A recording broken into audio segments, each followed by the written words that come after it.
Assalamualaikum warahmatullahi wabarakatuh. Alhamdulillah pada malam hari ini kita semua dapat kembali lagi dalam satu acara segmen di channel kami, channel tercinta kami, yaitu channel HML Nur 2. Kami dari segmen Sodik kali ini alhamdulillah saged sowan. Sodik itu adalah sowan di dalam kiai, saged sowan di dalam beliau Kiai Haji Faris, Kiai Haji Faris El-Haq Wadashim. Beliau adalah sosok yang sangat luar biasa. Beliau pernah menjadi pimpinan Ansor di PCNU Kabupaten Cirebon. Kiprahnya sebagai mubaligh juga sangat luar biasa. Seluruh tanah Jawa sudah pernah disinggahinya sebagai mubaligh sampai ke luar Jawa. Assalamualaikum Kang Faris. Assalamualaikum warahmatullahi wabarakatuh. Bagaimana kabarnya? Alhamdulillah sehat. Saya haturkan terima kasih karena dapat mengganggu Kang Faris waktunya ini. Sama-sama Kang Emil. Kang Faris ini juga kemarin sebagai pemeran utama di film dokumenter Mbah Mukoyim. Jadi beliau berperan sebagai Mbah Mukoyimnya, otomatis beliau juga tahu sosok Mbah Mukoyim itu seperti apa karena film dokumenter dibuat berdasarkan fakta-fakta sejarah dan juga bukti yang ada. Yang ingin saya tanyakan Kang Faris, Mbah Mukoyim itu seperti apa sih Kang Faris? Ya, terima kasih Kang Emil. Di kesempatan hari ini juga saya bisa tampil di channelnya Kang Emil. Nah, sebelumnya mungkin saya minta kepada seluruh masyarakat muslim khususnya Nahdiyin untuk mensubscribe, like, komen channel ini. Nah, ini channel yang sangat inspiratif sekali, digawangi oleh Kang Emil sebagai salah satu kiai muda di Pondok Pesantren. Begini Kang Emil, yang jelas perjalanan saya meriset sejarahnya Mbah Mukoyim itu memang tidak 100% saya bisa memahami detail dari karakter seorang Mbah Mukoyim. Namun kesimpulannya Mbah Mukoyim ini adalah seorang ulama yang betul-betul sangat luar biasa. Beliau punya latar belakang sejarah kehidupan yang dinamikanya patut untuk menjadi contoh dan pembelajaran bagi kita sebagai cucunya ya. Di mana Mbah Mukoyim dia sebagai sosok seorang pengajar, sosok seorang guru bagi santri-santrinya. Di mana Mbah Mukoyim adalah sebagai sosok sebagai pemimpin penegak hukum bagi masyarakatnya ketika beliau menjabat sebagai mufti di Kesultanan Cirebon. Yang berikutnya, sosoknya Mbah Mukoyim ini ternyata orang yang piawai juga dalam mengatur strategi perang. Piawai juga. Jadi beliau itu sosok seorang ulama, sosok seorang guru, sosok seorang toladan bagi masyarakat, juga seorang sosok jenderal pengatur strategi perang. Di Cirebon terkenal satu perang yang sangat luar biasa. Oh iya, perang Kedondong. Iya, perang Kedondong. Nah, di perang Kedondong ini peran Mbah Mukoyim adalah mengatur strategi perang. Ketika perang itu dipimpin oleh Sultan kelima di Kesultanan Kesepuan, yaitu Sultan Sofiuddin Matangaji, semuanya strateginya di bawah kendali Mbah Mukoyim. Sehingga Sultan Matangaji dan pasukannya menang melawan Belanda. Padahal kalau diukur dari sisi kekuatan alutsista, bisa Kang Emil tahu sendiri ketika itu Belanda kan sebagaimana monster di negara kita. Ketika negara kita belum mengenal bedil, baru mengenal bambu kuning, itu di dekade Soekarno kan. Apalagi di dekadenya Mbah Mukoyim. Sekitar tahun? Kurang lebih sekitar 16-an, tahun 16-an. 1600 akhir ya? 1600-an. Di zaman segitu masyarakat kita baru-baru kenal dengan yang namanya bedil. Iya. Ya kan? Nah, tapi ketika itu menang, Mbah Mukoyim memimpin perang Kedondong itu. Belanda kocar-kacir. Mbah Mukoyim dibantu oleh beberapa muridnya, diantaranya adalah Ki Bagus Rangin. Ki Bagus Rangin ini patungnya ada di desa Kedondong, di depan balai desa Kedondong. Kemudian dibantu juga dengan Ki Bagus Serit. Itu semuanya adalah muridnya Mbah Mukoyim. Nah, Ki Bagus Rangin ini lakob Kang Emil. Kalau nama aslinya saya lupa ya. Itu dua-duanya adalah muridnya Mbah Mukoyim yang membantu Sultan Matangaji ketika memimpin perang Kedondong. Jadi Mbah Mukoyim ini sosok yang multidimensi. Itulah hasil daripada riset saya selama 6 bulan tentang Mbah Mukoyim. Nah, setahu saya Mbah Mukoyim itu tidak hanya mukim di Cirebon saja. Betul. Beberapa informasi bahwa Mbah Mukoyim pernah di Pemalang, Betul. kemudian di Aceh, dan juga di Palembang, dan juga di Lampung. Betul. Itu ceritanya bagaimana, Kang Faris? Ya, jadi ini harus diawali dari sebuah dinamika ketika Mbah Mukoyim memutuskan untuk meninggalkan keraton. Tepatnya adalah ketika ada dinamika politik, khususnya di keraton Kanoman ya. Yang akhirnya kemudian Mbah Mukoyim memutuskan untuk keluar keraton dan meninggalkan keraton. Mbah Mukoyim lebih memilih mendirikan pondok pesantren yang sekarang menjadi Pondok Bundas Pesantren. Ketika pertama kali Mbah Mukoyim itu membangun pondok pesantren, itu kan letaknya tidak di sini kan, letaknya itu di Sabrang Kulon kan, di Bulak ya. Bulak. Kalau dari sini kurang lebih sekitar 2 kilo lah ya. Ketika Mbah Mukoyim pertama kali membangun pesantren di sana, Belanda menyerang pesantren Mbah Mukoyim. Belanda menyerang pesantren Mbah Mukoyim, pesantrennya dibakar sehingga Mbah Mukoyim uzlah ke pesawahan. Dari sini sekitar 5 kilo lah. Di pesawahan itu ada adiknya Mbah Mukoyim, namanya Mbah Ismail. Nah, disitulah Mbah Mukoyim menitipkan para santrinya ke adiknya, sambil Mbah Mukoyim juga mukim di situ kurang lebih sekitar beberapa tahun lah ya, dengan Mbah Ismail dan Mbah Ardi Sela. Sehingga ada cerita Mbah Mukoyim ini dikejar Belanda, diketahui bahwa Mbah Mukoyim itu posisinya di pesawahan, maka Belanda menjujuk ke pesawahan. Ketika sampai di rumahnya Kiai Ismail, tahu ada Belanda, Mbah Mukoyimnya itu diumpetin di dalamnya teko sama Mbah Ismail. Kendi di dalam teko teh lah kalau sekarang itu. Nggak mungkin kan itu? Nah iya, itu kan itu bagian daripada karomahnya beliau lah ya. Jadi konon ceritanya Mbah Mukoyimnya itu mengecilkan diri, terus kemudian diumpetin sama adiknya Mbah Ismail itu di dalam teko, sehingga Belanda tidak menemukan Mbah Mukoyim di sana. Begitupun ketika Mbah Mukoyim ini lagi berada di rumahnya Mbah Ardi Sela, yang Mbah Ardi Sela itu adalah sepupu dari Mbah Mukoyim. Walaupun di dalam catatan naskah Mbah Ardi Sela ini usianya lebih sepuh daripada Mbah Mukoyim. Nah, ketika berada di rumahnya Mbah Ardi Sela, kemudian Belanda itu menyampar ke situ mencari Mbah Mukoyim. Mbah Mukoyim diumpetin di bawah lengan bajunya Mbah Ardi Sela, sehingga Belanda tidak pernah menemukan Mbah Mukoyim. Nah, sampai kemudian satu ketika Aceh meminta bantuan untuk mendatangkan Mbah Mukoyim ke sana dalam rangka membantu perang. Aceh kan tidak pernah dijajah. Aceh tidak pernah dijajah, tetapi konflik antar kesultanannya ada. Antar kesultanannya ada. Satu. Yang kedua, Aceh itu kata tidak pernah dijajah itu sebetulnya bukan tidak pernah dijajah sebetulnya, tapi Aceh tidak pernah kalah. Oh gitu. Iya, tidak pernah kalah sampai di dekadenya Cuk Nyadin sendiri kan Aceh nggak kalah dengan Belanda. Belanda masuk tapi tidak bisa menguasai. Tidak bisa menguasai. Nah ketika itu Mbah Mukoyim diminta untuk membantu Aceh, sehingga kata Mbah Ardi Sela, ya sudahlah kan, bantulah ke Aceh. Nah dalam perjalanan menuju ke Aceh ini Mbah Mukoyim sempat bermukim di Lampung. Nah di Lampung itu ya karena Mbah Mukoyim ini adalah sosok seorang ulama, maka dia tidak akan pernah lepas dari berdakwahnya, tidak akan pernah meninggalkan dakwahnya, sehingga di Lampung pun mungkin Mbah Mukoyim berdakwah, sehingga Mbah Mukoyim mukim di situ. Dan Mbah Mukoyim dalam naskah dicatat di situ pun Mbah Mukoyim pernah membangun sebuah tajuk surau musola di Lampung. Nah ini tempatnya di mana ini yang belum saya ketahui. Saya itu punya sedikit pengalaman tentang itu, Pak Faris. Betul. Sewaktu saya kecil, saya ingat sekali ketika saya diajak piknik ke salah satu destinasi wisata di Jakarta, di Taman Mini Indonesia Indah. Di situ ada beberapa rumah adat, kemudian kami memasuki beserta keluarga kami, keluarga saya memasuki rumah adat Lampung. Kemudian di situ orang tua saya membaca ada salah satu tulisan sejarah bahwa di situ Ki Mukoyim dalam kurung Ki Kurus Cirebon.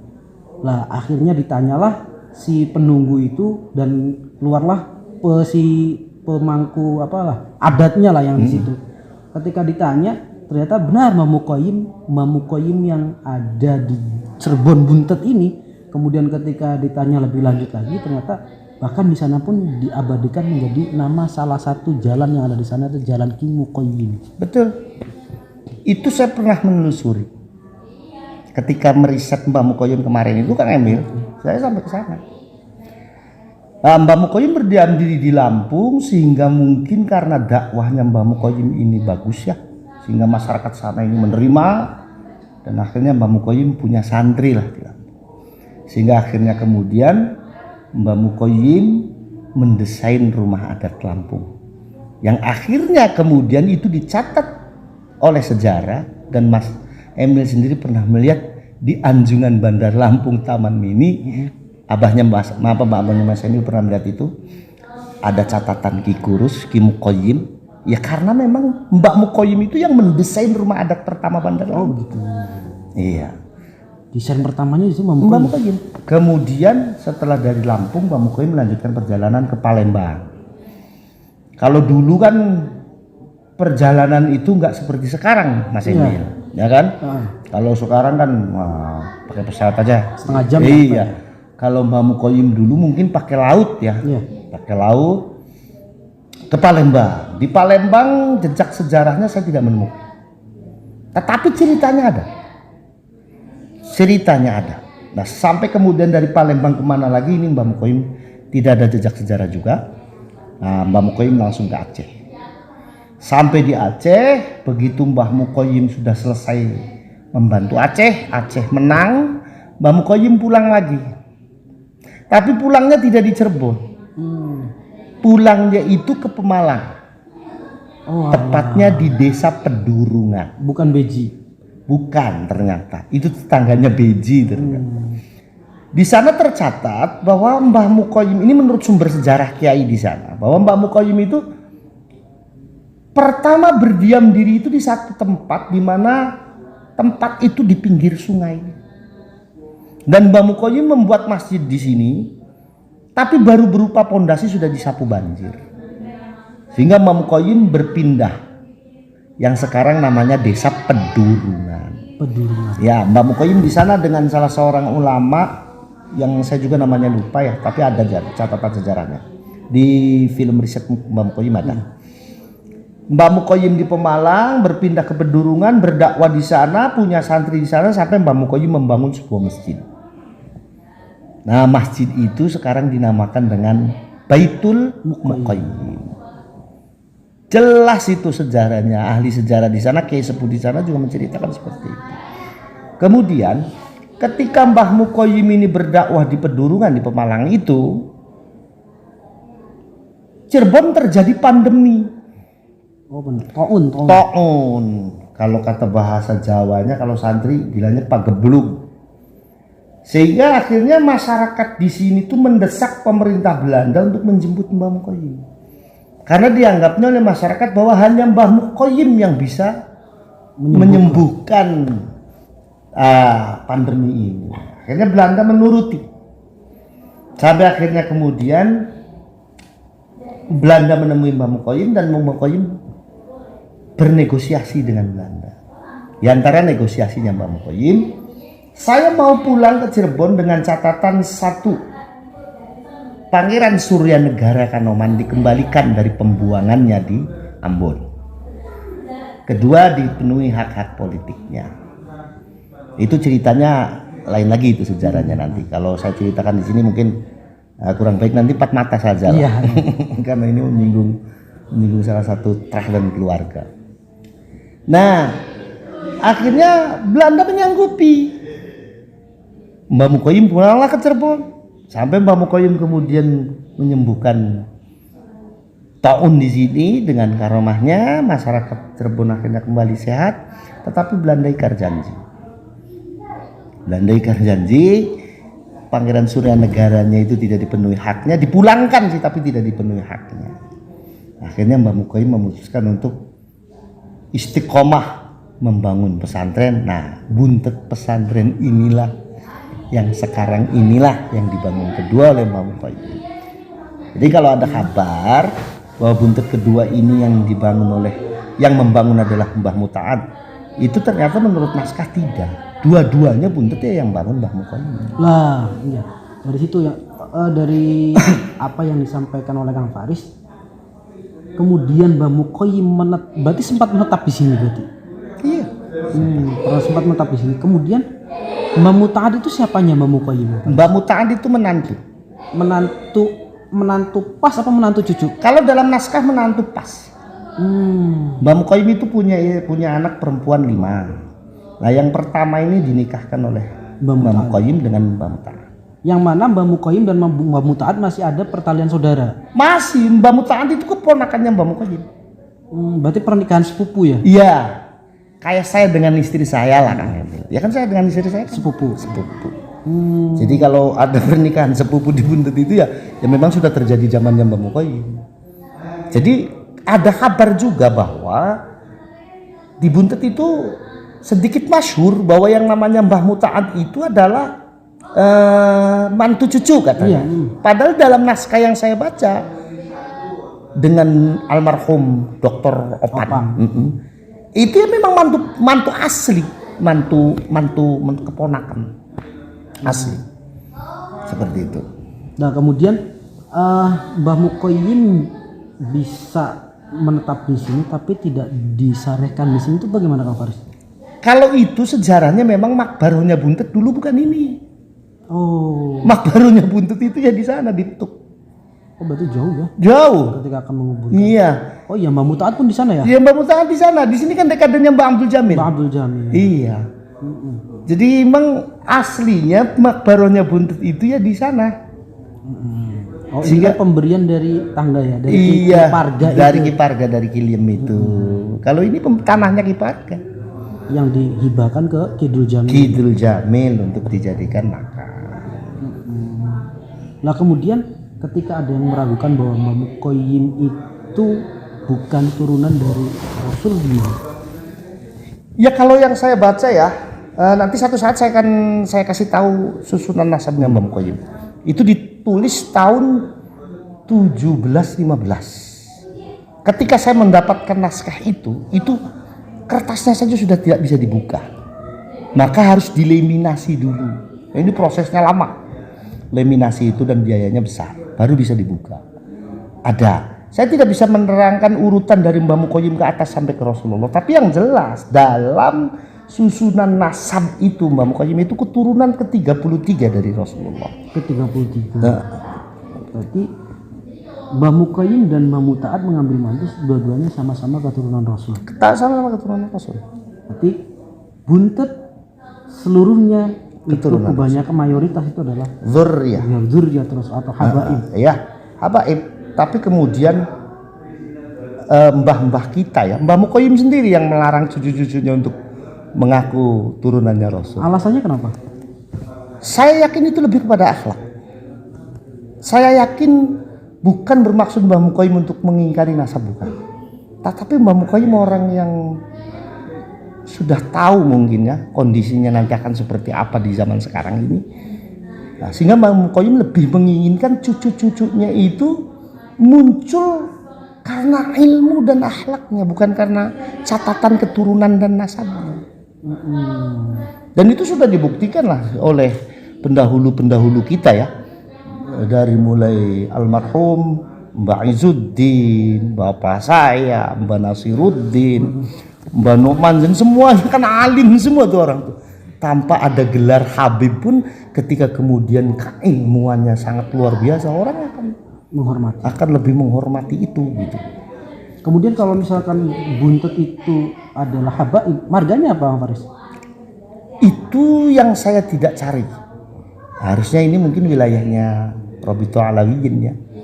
Harusnya ini wilayahnya Robito lah ya. Tapi berarti ke atasnya ke Syarif Hidayatullah. Syarif Hidayatullah. Berarti kalau Syarif Hidayatullah berarti ada kemungkinan yang khon itu ya? Azmat konon katanya seperti itu.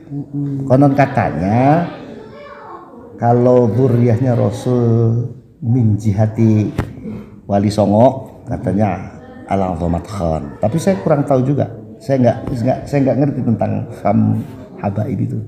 Dan saya nggak cari. Kenapa nggak cari? Karena ya Amanah dari orang tua. amanah dari orang tua, dan menurut saya ya apa ya? Bagi saya ya sudahlah. Saya lebih nyaman jadi orang biasa yang disebut Kang, yang disebut Cung, Habib Pesek lah ya. Pesek.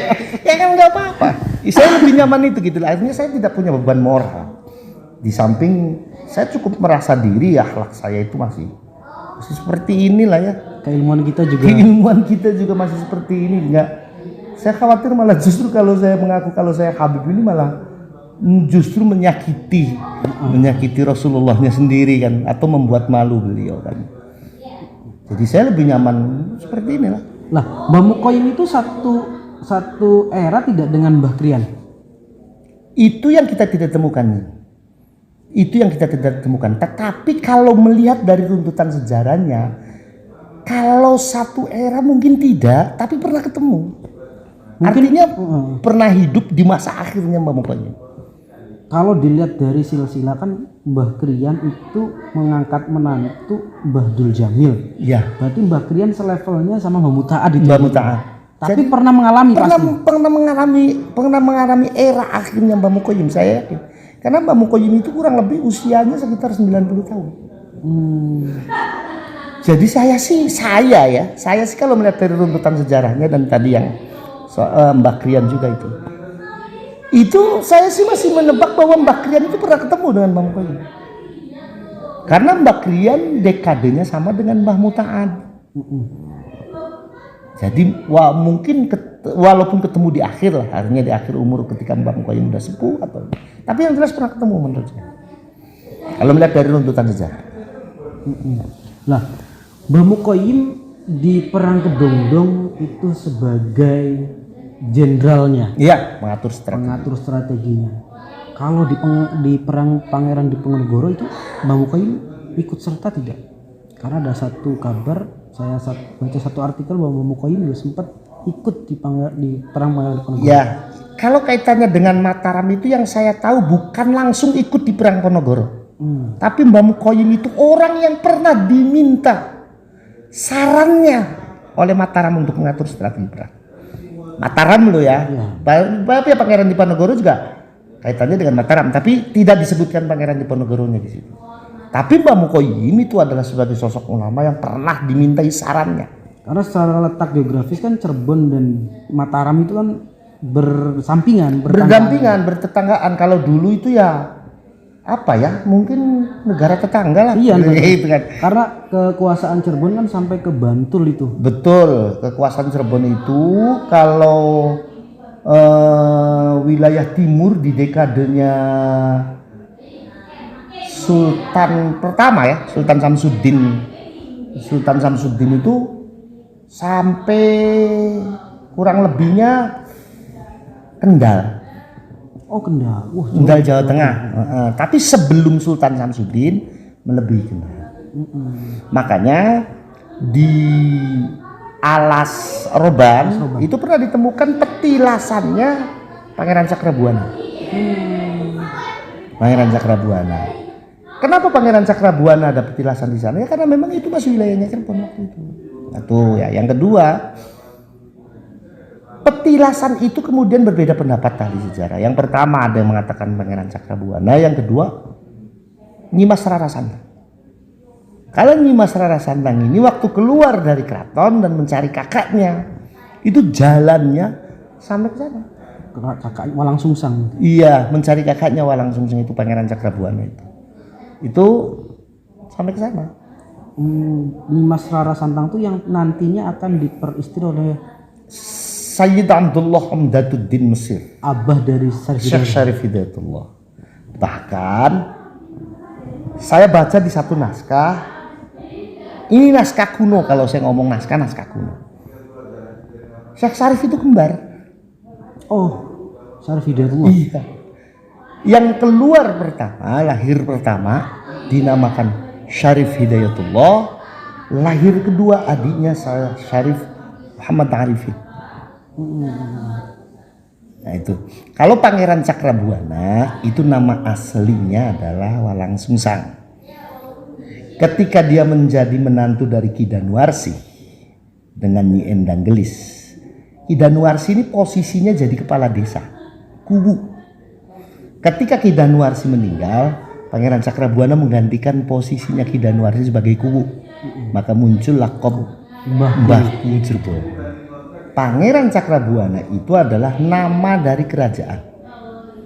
Nama kerajaan Pangeran Cakrabuana. Nama aslinya Walangsungsang. Kemudian ketika menantikan mertuanya memimpin desa, pajajarannya dengar, Prabu Siliwanginya meningkatkan statusnya Cirebon yang tadinya hanya pedukuhan menjadi kadipaten. Maka muncul julukan ketiga atau lakob ketiga, yaitu Pangeran Adipati Cirebon. Nah, kemudian setelah itu beliau menyerahkan kepemimpinannya ke Syekh Syarif. Beliau wafat dan muncul lakob yang berikutnya, yaitu Mbah Kuwu Sangkan. Nah ini saya nggak tahu ini Mbah Kuwu Sangkan ini sejarahnya seperti apa. Yang saya tahu cuma dua. Nyimas Rara Santang kemudian diperistri oleh Sayyid Abdullah Umdatuddin dari Mesir, melahirkan Syarif Hidayatullah. Kemudian Syarif Hidayatullah menikahi Syarif Hidayatullah dalam perjalanannya ke Cirebon. Karena Syarif Hidayatullah ini nggak mau naik tahta di Mesir. Oh, sebenarnya raja. Sultan. Ya, sultan. Ya, Sultan Mesir. Nah, waktu itu tuh dikatakan di situnya sultan. Tapi kalau melihat dari perjalanan sejarah, gubernur. Gubernur. Qadhi lah ya. Iya. Nah, sehingga kemudian beliau untuk menggantikan abahnya nggak mau. Beliau lebih memilih membantu uaknya di Jawa. Pangeran Cakrabuana itu. Akhirnya beliau memutuskan untuk perjalanan, izin ke ibunya, mampir di Cina, kemudian beliau menikahi Putri Ongtin. Kemudian beliau langsung melanjutkan perjalanan ke Jawa. Nah, dengan Putri Ongtinnya nggak langsung dibawa ke Jawa. Beliau setelah sampai di Jawa nikah lagi dengan Nyimas Babadan. Konon katanya punya anak dua. Yang pertama adalah Pangeran Bratakelana, adiknya Pangeran Jayakelana. Pangeran Bratakelana ini konon katanya dinikahkan dengan Demak dan mendapat kekuasaan Tuban. Nah, ketika beliau mau sowan ke abahnya, ke Syekh Syarif, di Laut Mundu pesisir itu dirampok sampai beliau wafat. Akhirnya mendapat julukan Pangeran Sedo Lautan. Nah ini Syekh Bratakelana. Makanya di Mundu pesisir itu ada yayasan Syekh Bratakelana gitu. Itu Pangeran Bratakelana. Putra dari Syarif Hidayatullah. Putra dari Syekh Syarif Hidayatullah. Setelah itu beliau nikah lagi dengan Nyimas Kaunganten, Banten. Nah, Nyimas Kaunganten punya anak Sultan Hasanuddin Banten. Katanya sih ada lagi satu perempuan, tapi saya namanya lupa. Kemudian dari Nyimas Kaunganten nikah lagi beliau dengan anaknya Pangeran Cakrabuana. Sepupu berarti. Iya. Dengan Nyimas Pakungwati yang namanya diabadikan oleh Pangeran Cakrabuana, nama sebuah keraton pertama. Dengan Nyimas Pakungwati beliau nggak punya keturunan. Kemudian nikah lagi dengan Nyimas Tepasari kalau nggak salah. Itu cucunya Brawijaya. Brawijaya Jawa Timur. Jawa Timur. Punya anak diantaranya Pangeran Pasarean. Pangeran Pasarean ini nama aslinya adalah Tajul Arifin. Tajul Arifin. Nah inilah yang nurunin Buntet. Lah, saya pernah membaca atau mendengar ada cerita aneh di Pangeran Pasarean. Itu gimana Kang Faris? Ya, dalam ini nggak saya dapatkan dari naskah, tetapi ini selalu saya dapatkan dari cerita dari salah seorang sesepuh Cirebon. Kenapa Pangeran Pasarean ini dinamakan Pangeran Pasarean? Pasarean itu kan Makbaro ya? Makbaro, kuburan lah ya. Konon katanya dulu ketika Nyimas Tepasari ini mengandung Pangeran Pasarean itu wafat. Sehingga orang berfaham bahwa kalau ibunya wafat ya janinnya wafat. Iya. Ya kan? Sehingga akhirnya diputuskan untuk disarahkan, dikuburkan. Lama itu yang biasa nyapu kuburannya itu kerap kali ngelihat ada anak kecil lari-lari, dan kalau dikejar masuknya ke kuburannya Nyimas Tepasari. Akhirnya laporlah kepada Syekh Syarif. Syekh, saya tuh setiap nyapu kuburan tuh ngelihat ada anak kecil lari-lari kalau. Akhirnya kata Syekh Syarif, ya sudah dibongkar. Begitu dibongkar, ternyata Nimas Tepasari ini subhanallah jasadnya nggak rusak, utuh, dan Pangeran Pasariannya sedang tidur di atas dada ibunya sambil nyusu, sambil netek, dan air susunya itu keluar dari seorang mayit. Makanya dinamakan Pangeran Pasarian. Pasarian. Ya kan? Ya padahal sih ya Ibnul Majid juga kan? Iya, Ibnul Majid. Sanad alfiah kita. Iya. Ibnul Majid. Nah itulah makanya dinamakan Pangeran Pasarian. Karena orang dulu itu menurut saya bijak ya. Artinya bijak begini. Beliau itu nggak pernah mau menyusahkan orang dalam berdakwah. Karena memang prinsipnya orang berdakwah itu memberitahu, menjelaskan sesuatu yang mereka belum ngerti. Kalau kemudian kita menjelaskan dengan cara yang susah, bagaimana orang mau mengerti? Iya. Nah, satu contoh itu yang dilakukan oleh para pendahulu-pendahulu kita. Dimana kayak contoh lah Pangeran Pasarian. Pangeran Pasarian, kalau kemudian nanti dipanggilnya, umpama ya, As-Sultanus Syarif Al-Arif Billah Tajul Arifin. Orang dulu kesusahan. Iya. Susah melafalkannya. Apalagi Islam waktu itu juga baru dikenal kan. Maka akhirnya ya sudahlah, singkat-singkat saja Pangeran Pasarian. Dia itu bijaksananya beliau ini yang sepatutnya harus kita teladani di sekarang ini. Kalau berdakwah itu ya jangan bikin susah orang. Iya kan?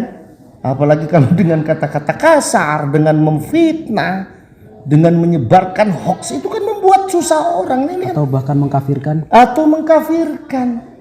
Mengkafirkan, menjustis orang kafir, dikit-dikit kafir, dikit-dikit ini salah, itu salah dan sebagainya. Menurut saya ini bukan dakwah. Karena itu lepas dari relnya dakwah. Kan prinsipnya orang berdakwah itu adalah memberitahu, menginformasikan sesuatu yang mereka belum tahu. Kita jangan merasa pintar mentang-mentang kita ini tahu lalu kemudian kita ya nggak tahu, goblok dan sebagainya. Nggak begitu. Namanya agama ya harus disampaikan dengan cara bijak agar nanti hasilnya pun akan baik. Seperti itu kan. Lah, Kang Faris juga sebagai putra dari Kiai Fuad Hasyim yang sangat luar biasa. Kiai Fuad itu adalah seorang kiai, ulama dan juga seniman. Ini yang saya menarik di senimannya Kang Faris. Ada beberapa lagu karyanya seperti Ramadan Suci dan juga yang lainnya seperti ya Nahdlatul Ulama. Betul.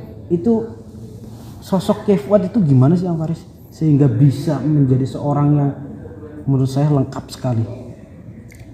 Ya pertama gini ya, yang saya itu sebetulnya tidak melihat atau saya tidak mencontoh pure kepada bapak saya saja. Kenapa? Karena apa yang tadi Kang Emil katakan bahwa sosok ulama, sosok seniman, bahkan politisi, ya kan? Itu kan sosok itu kan adanya bukan hanya di abah saya. Iya. Ya, bagaimana almarhum almarfurlah Kiai Nu'man Z. Beliau itu adalah seorang anggota MPR. Kiai Mustahmid Abbas. Iya kan? Satu, yang kedua, sosok seniman juga bukan terjadi pada abah saya saja. Bagaimana Mbah Nasiruddin Zahid menciptakan sebuah kitab-kitab untuk dikaji ke santri agar lebih mudah dalam memahami.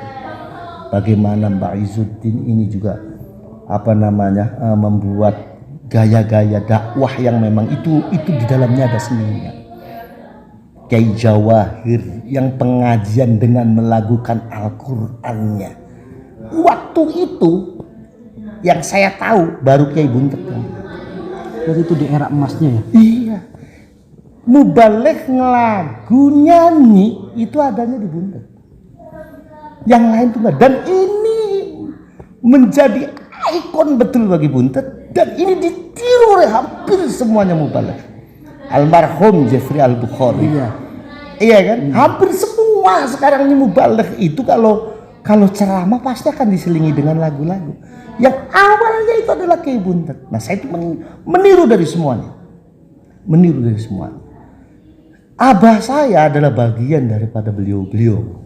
Sehingga kemudian ketika abah saya menjadi seorang seniman, ketika abah saya menjadi seorang pendakwah, ketika abah saya menjadi seorang politisi, saya kira itu adalah sebuah hal yang memang saya harus ikut seperti beliau-beliau walaupun hanya 0,0%. Saya harus belajar. Ya kan? Sehingga ketika abah saya menciptakan lagu Ya Nahdlatul Ulama'i dengan 250 natom.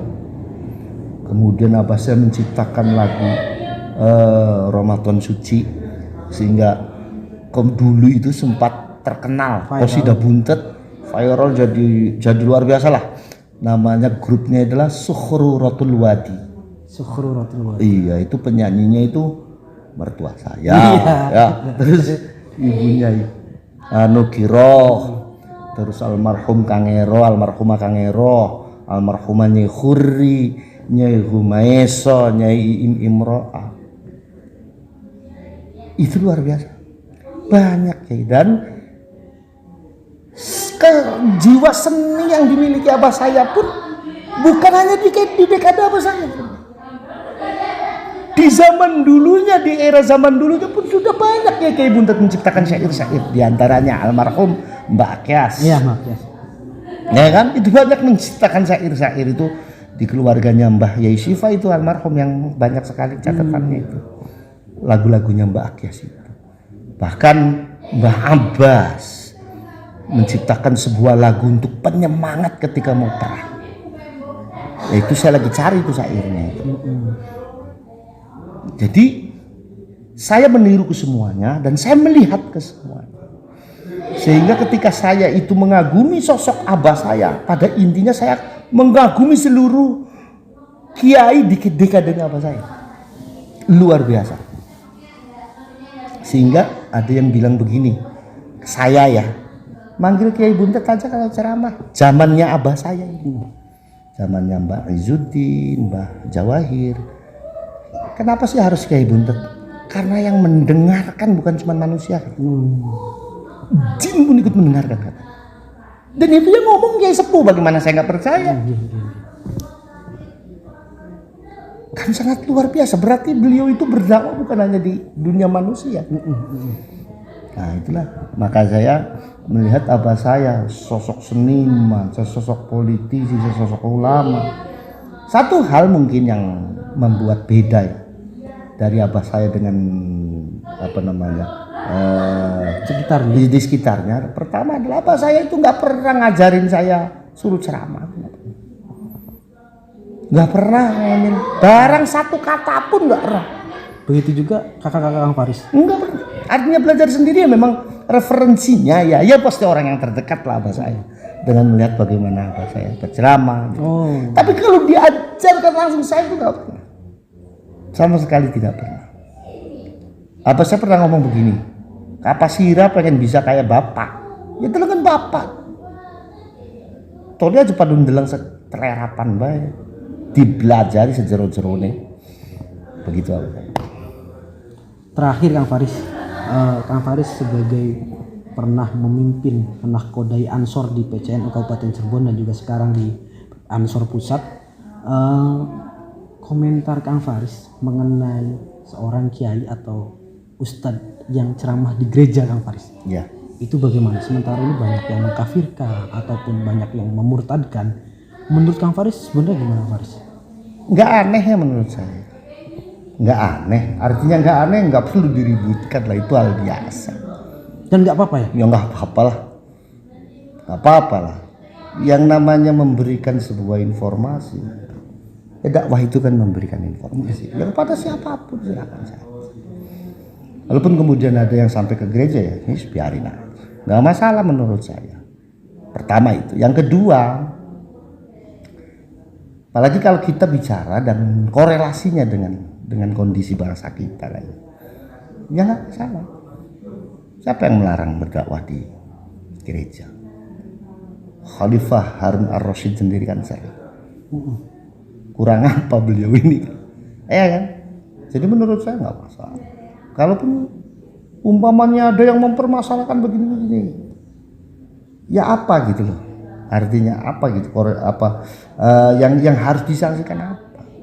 Toh orang yang berceramah di gereja ini konteksnya memberitahukan persoalan mereka ini mau nerima atau tidak bukan urusan kita, ya kan? Atau yang kedua, ya dakwah itu kan harus sama orang yang bukan kita, yang belum tahu tentang Islam kan, yang harus kita informasikan tentang Islam. Kalau dengan kita ya malah ya tahsilul hasil, iya kan? Nguyai segara apa gitu kan. Jadi menurut saya nggak masalah dan tidak perlu dipermasalahkan, biasa saja. Tidak masalah dan tidak perlu dimasalahkan, biasa saja. Bahkan secara kebangsaan itu sangat baik ya Faris. Kalau secara kebangsaan ya, baik-baik saja. Karena mereka juga saudara kita, saudara ukhuwah watoniyah kan? Iya, ukhuwah watoniyah. Kita ini kan hidup di Indonesia kan nggak sekonyong-konyong Kang Emil. Kita ini kan terikat dengan muahadah watoniyah, kesepakatan kita hidup dalam satu naungan hukum dan negara. Kalau konteksnya kebangsaannya apalagi? Apa yang harus disalahkan dari orang yang berceramah di gereja? Konteksnya kebangsaan. Ya nggak masalah ya. Iya. Toh Rasulullah sendiri juga punya jiwa nasionalisme kebangsaan yang harus kita contoh. Gini, Kang Emil setuju nggak kalau Nabi Muhammad, saya bilang kalau Nabi Muhammad bukan orang Arab? Setuju kan? Setuju. Iya. Beliau itu apa? Mu'arrab. Orang yang diharapkan beliau itu. Coba lihat dari Nabi Ismail. Emang Nabi Ismail dari Arab? Bukan Arab. Bukan Nabi Ismail, Nabi Ibrahim. Nabi Ibrahim bukan orang pendatang. Iya, tapi beliau mengatakan ana Arabiyyun. Apa sih makna nasionalisme kebangsaan? Saking cintanya ke tanah kelahiran. Dengan tanah kelahirannya. Maaf ya. Bahkan saya guyon. Saya yakin kalau Rasulullah hidup di Indonesia beliau juga pakai belangkon kok. Kalau melihat dari sisi situnya nasionalisme kebangsaan, terlebih ketika beliau mengatakan siapa yang menyakiti orang kafir zimmi berarti menyakiti aku, dan barang siapa yang menyakiti aku berarti menyakiti Allah Subhanahu wa taala. Yang jadi pertanyaan, siapa yang berani mengatakan kalau konteks dikeluarkannya hadis itu adalah bentuk pembenarannya Rasulullah terhadap akidahnya orang kafir? Enggak ada yang berani. Muhaddisin min mutaqaddimin hatta al-mutakhirin, tidak ada yang berani. Kenapa? Karena konteks dikeluarkannya hadis itu adalah nasionalisme kebangsaannya Rasulullah. Allah. Iya kan? Iya. Nah, iya. Iya benar Faris. Betul. Atau yang kedua, ada diceritakan dalam satu kitab.